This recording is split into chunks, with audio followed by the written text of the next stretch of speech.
মৰমৰ ছাত্ৰ ছাত্ৰীসকল, আজি আমি মোচন চেপ্টাৰৰ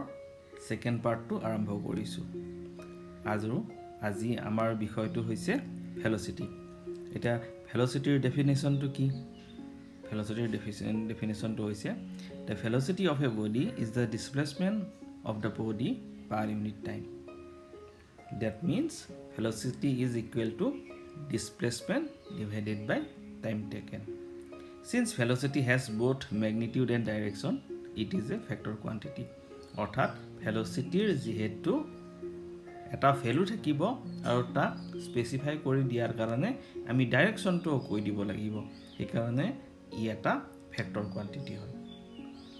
ঠিক আছে, তাৰপিছত এভাৰেজ ভেল'চিটিনো কি?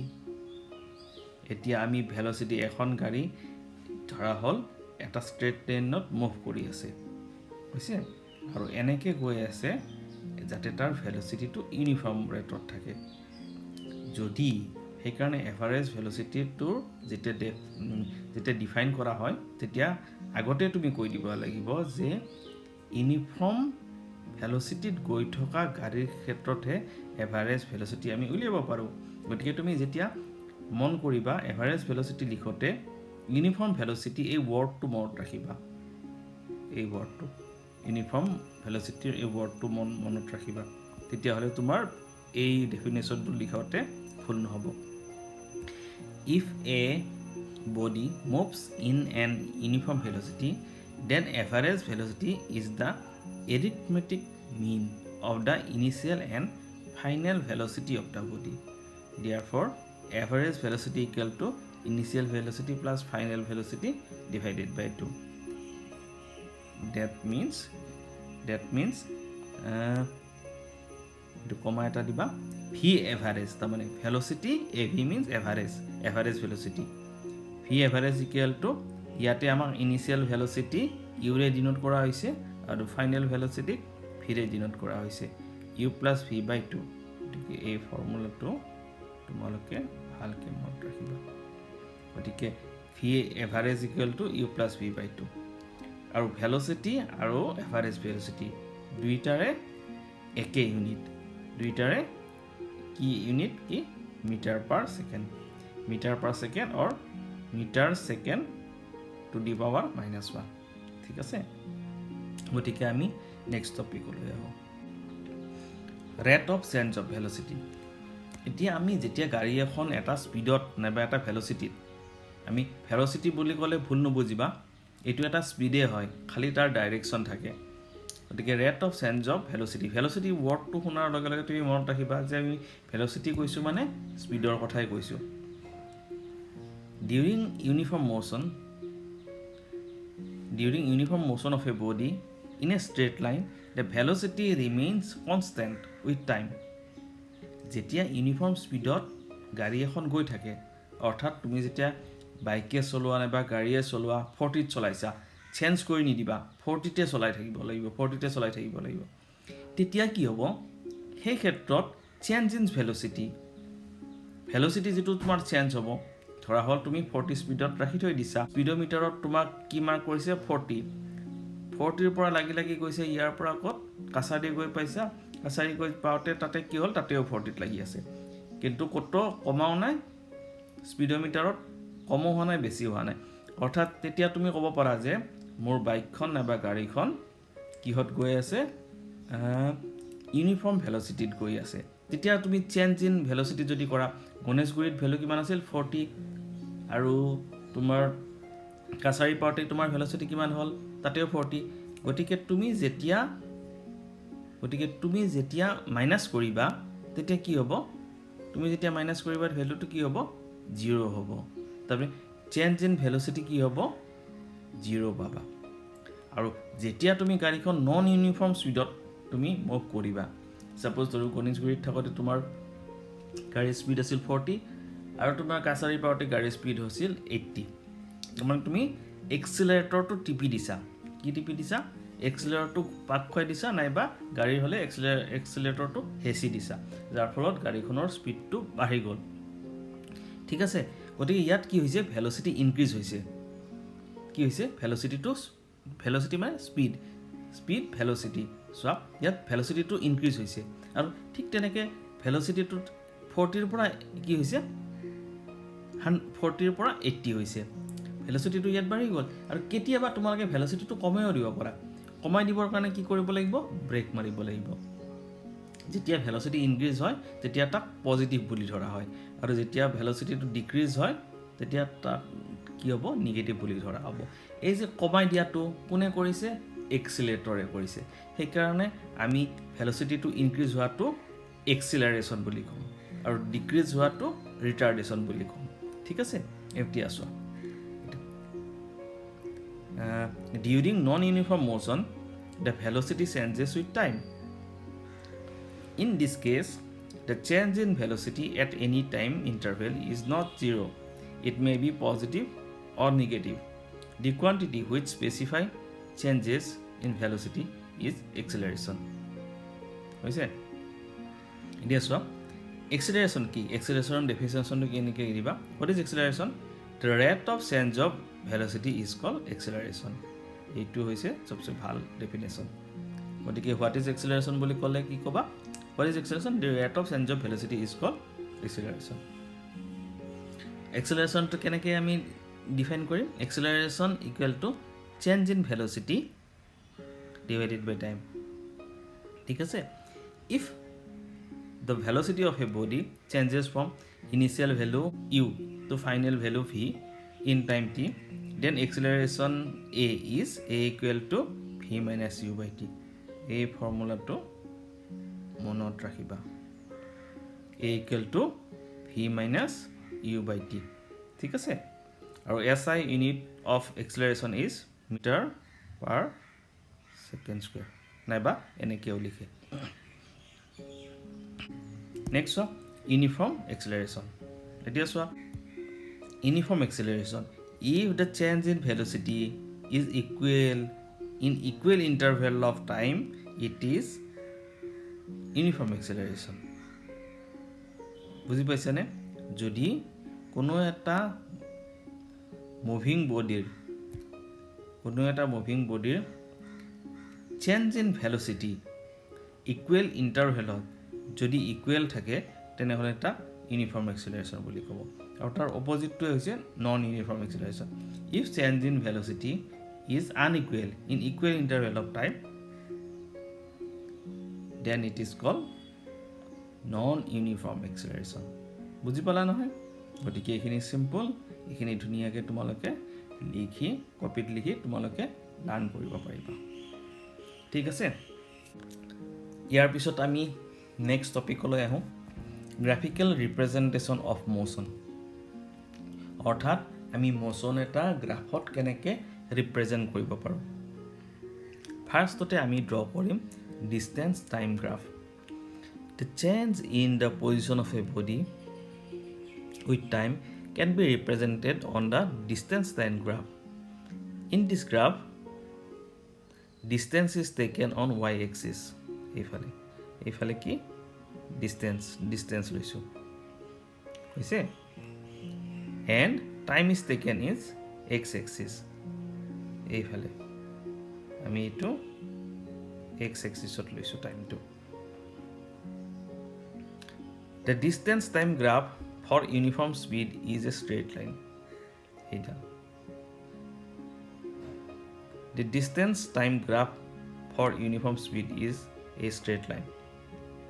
This is because in uniform speed the body travel equal distance in equal interval of time. We can determine the speed of the body from the distance time graph. For the speed of the body between the point A and B, distance S2 minus S1 and the time T2 minus T1. It is a S1, S2, T1, T2. এইবিলাক হৈছে গ্ৰাফৰ coordinate ঠিক আছে আমি আগতে তোমালোকে এইটো পাইছিলা formula v equal to distance divided by time s means distance এতিয়া চোৱা এই প্ৰত্যেকটোতে আমাৰ কি আছে ডিষ্টেন্স টাইম গ্ৰাফটো দিয়া ইয়াত চোৱা 5 সেকেন্ড ইয়াত কোনো এটা বস্তুৱে 5 সেকেন্ডত কিমান ডিষ্টেন্স গৈছে হেতু দিয়া আছে 5 সেকেন্ডত কিমান গৈছে 10 মিটাৰ গৈছে অৰ্থাৎ গাড়ীখনে 5 ছেকেণ্ডত 10 মিটাৰ গৈছে আৰু ঠিক তেনেকৈ 10 ছেকেণ্ডত কিমান যাব সি 20 মিটাৰ যাব আৰু 10 ছেকেণ্ডত সি যেনেকৈ 20 মিটাৰ যাব তেনেহ'লে 15 ছেকেণ্ডত সি কিমান যাব হয় 15 ছেকেণ্ডত সি 30 মিটাৰ যাব আৰু এনেকৈয়ে তোমালোকে ডিষ্টেন্স টাইম গ্ৰাফৰ সহায়ত কোনো এটা বস্তুৱে কিমান ছেকেণ্ডত কিমান দূৰ যায় সেইটো তুমি অতি সহজে নিৰ্ণয় কৰিব পাৰিবা ঠিক আছে আৰু ইয়াতে চোৱা গ্ৰাফত কেইটামান ভ্যালু দিয়া আছে ইয়াত s2 ৰ ভ্যালু কি দিয়া আছে 20 আৰু s1 ৰ ভ্যালু দিয়া আছে 10 গতিকে আমি মাইনাস কৰিলে আমি কি পাম 10 ঠিক তেনেকৈ t2 ৰ ভ্যালু কিমান হ'ব 10 আৰু t1 ৰ ভ্যালু কিমান হ'ব 5 গতিকে আমি মাইনাস কৰিলে 5 পাম আৰু ইকুৱেল টু 10 ক 5 ৰে ডিভাইড কৰিলে 2 মিটাৰ পাৰ ছেকেণ্ড অৰ্থাৎ ডিষ্টেন্স টাইম গ্ৰাফৰ সহায়ত আমি কোনো এটা বস্তুৰ ভেলোচিটিটো আমি ডিটাৰমাইন কৰিব পাৰো ঠিক আছে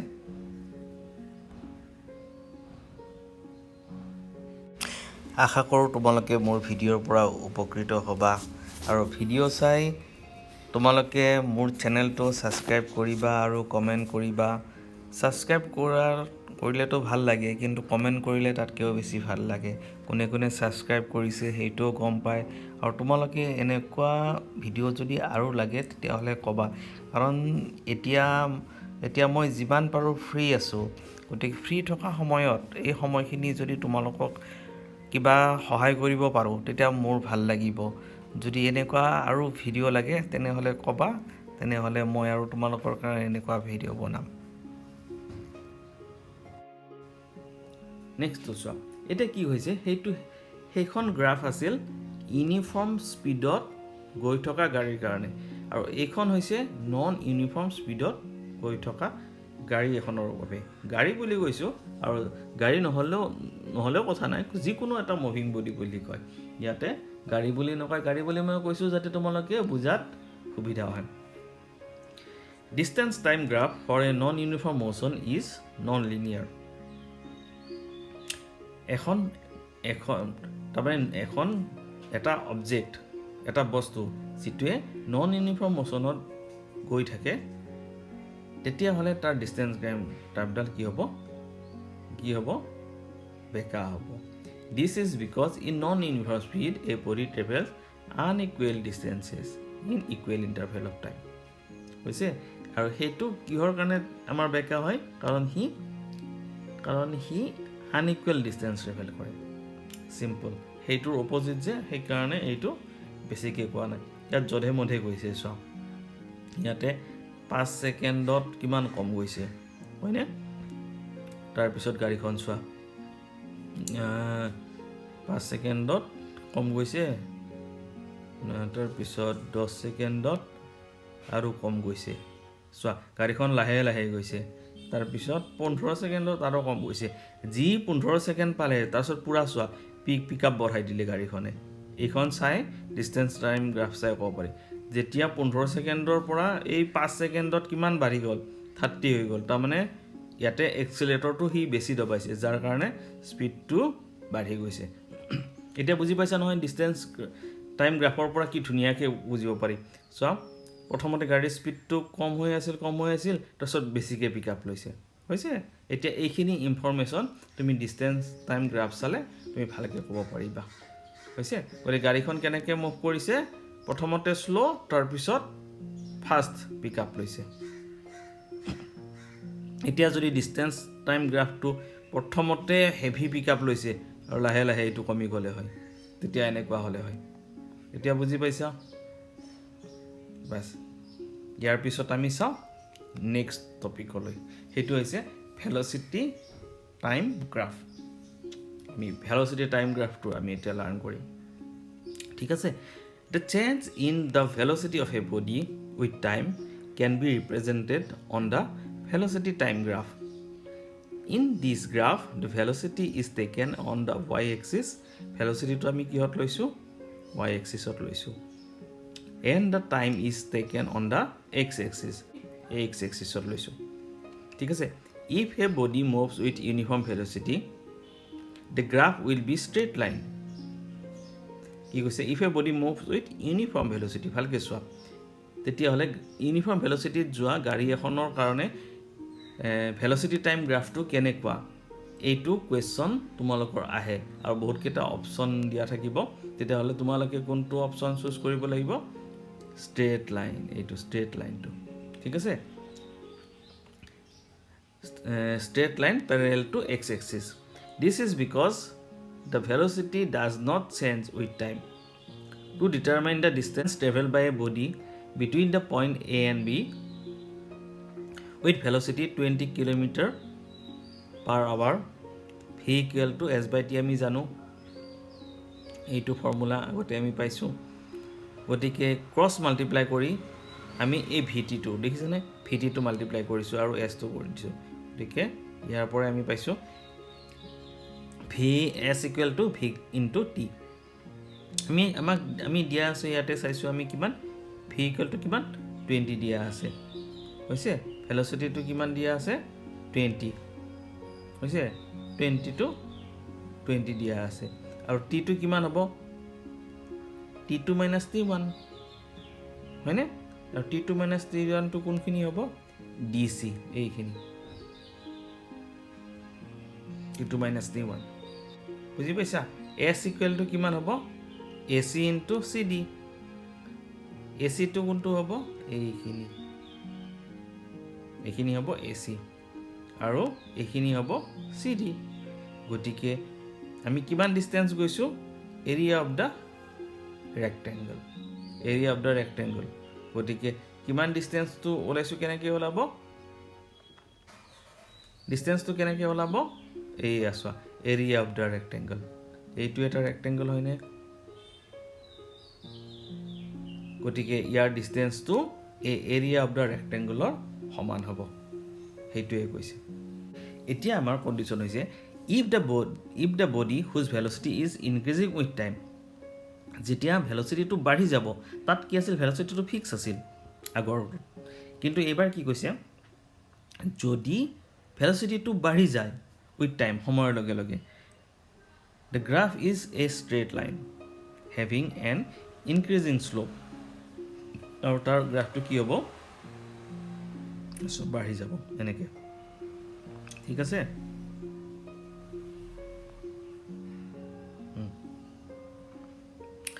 This is because the velocity increases by equal amount with equal interval of time.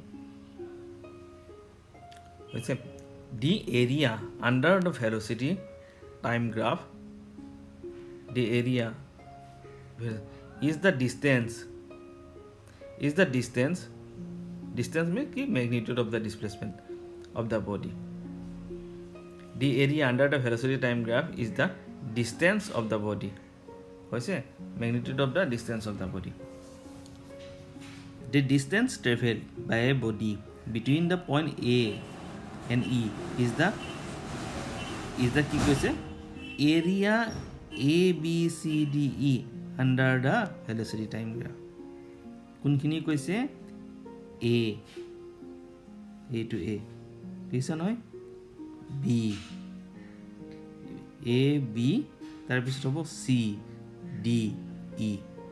এইখিনি এৰিয়া বুজি পাইছা অলপ আগতে এইটো আগত যেনেকে ভেলোসিটি টাইম গ্ৰাফ ইউনিফৰ্ম ভেলোসিটিত গৈ আছিল নহয় তেতিয়া যেনেকে ইয়াতে এটা ৰেক্টেংগল হৈছিল গতিকে আমাৰ ইয়াতে কি হ'ব আৰু শেপটো অলপ বেলেগ হ'ব হৈছে আৰু শেপটো বেলেগ হোৱাৰ কাৰণে ইয়াৰ এইটো দুটা পাৰ্টত ভাগ কৰিব লাগিব ইয়াতে এটা ট্ৰায়াঙ্গল হ'ব আৰু এটা ৰেক্টেংগল হ'ব এইটো এটা ৰেক্টেংগল হ'ব ঠিক আছে গতিকে এই ক্ষেত্ৰত আমি ডিসটেন্সটো কেনেকৈ উলিয়াম ফাৰ্ষ্টতে হ'ব ডিসটেন্সটো কেনেকৈ ওলাম AB into CD এইটো AB into CD plus half into base into altitude half ইয়াতে বেসটো কি হ'ব AD base এইটো base আৰু এইটো DE D2 টো হ'ব altitude এটা বুজি পাইছা নহয় তাত ইয়াতে যেনেকৈ আমাৰ অকল এটা ৰেক্টেংগুলে আছিল ইয়াতে আমাৰ সেইকাৰণে কি হৈছিল area of the rectangle AC into CD হৈছিল কিন্তু ইয়াতে হ'ব কি আমাৰ ইয়াৰে ৰেক্টেংগুলৰ এৰিয়াটো লাগিব আৰু ইয়াৰে ট্ৰায়াংগুলৰ এৰিয়াটো লাগিব বুজি পাইছা গতিকে আমি কোনো এখন গাড়ী বা কোনো এটা মুভিং বডি যদি increasing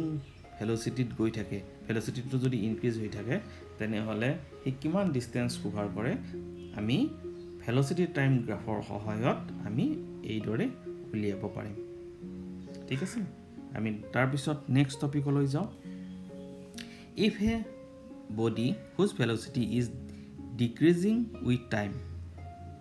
the time graph is straight line having a decreasing slope এইটো চোৱা decreasing slope বুলি কৈছে হৈছে this because the velocity decreases by equal amount with equal interval of time হৈছে তাৰপিছত next to কি কৈছে if the body whose velocity is non-uniform the graph shows different variation. This is because velocity changes by unequal amount in equal interval of time. ইয়াতে velocity to generate uniform rate নাই যেনেকৈ তেনেকৈ change হৈছে গতিকে তাৰ কাৰ্ভটো কেনেকুৱা হ'ব এনে ইয়াত দিয়াৰ ধৰণে হ'ব ঠিক আছে বাছ আজিলৈ ইমানেই হ'ব নেক্সট ক্লাছত ইয়াৰ পিছত যিখিনি আছে আমি সেইখিনি আৰম্ভ কৰিম আজিলৈ ইমানে তোমালোকে যদি মোৰ চেনেলটো ভাল লাগিছে সাবস্ক্ৰাইব কৰিবা আৰু দেখিছো তোমালোকে সাবস্ক্ৰাইব কৰিছা আৰু কৰাৰ পিছত প্লিজ এটা কমেন্ট দি দিবা যাতে মই গম পাওঁ যে কোনে সাবস্ক্ৰাইব কৰিছে আৰু কিবা যদি সাজেশন থাকে কি ধৰণে বুজালে তোমালোকে আৰু ভালকে বুজি পাবা তেতিয়াহলে মোক কৈ দিবা মই তোমালোকক হেনেকে শিকাবৰ কাৰণে যত্ন কৰিম আজিলৈ ইমানে বাছ ৰাখিছো